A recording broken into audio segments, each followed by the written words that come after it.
À Marianne, cette semaine, on a choisi de faire la une sur produits chinois, la guerre est déclarée. On est parti de deux faits majeurs d'actualité. Le premier, c'est la vente de l'usine de chimie Vancorex au chinois Wanhua, un actif pourtant stratégique, sous-traitant de l'industrie de défense nucléaire et qui ne gardera qu'une infime partie des emplois. Le deuxième, c'est la menace d'une déferlante de produits chinois qui est la conséquence de la muraille douanière que Trump a érigée. Et on a tous en tête ces images de ces immenses parkings remplis de milliers de voitures électriques made in China qui attendent d'être exportées vers l'Europe.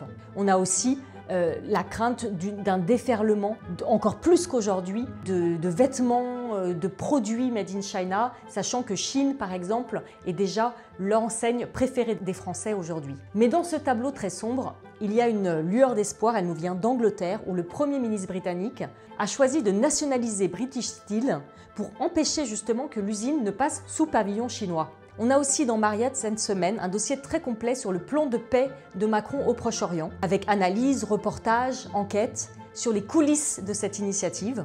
On a également une enquête sur Sciences Po Paris, qui avait été le théâtre, vous savez, de mobilisations pro-Gaza très fortes qui ont abîmé l'image de cette institution. Et enfin, un portrait d'Alexandre Jardin, qui est devenu, avec son collectif Les Gueux, une nouvelle figure de la France périphérique.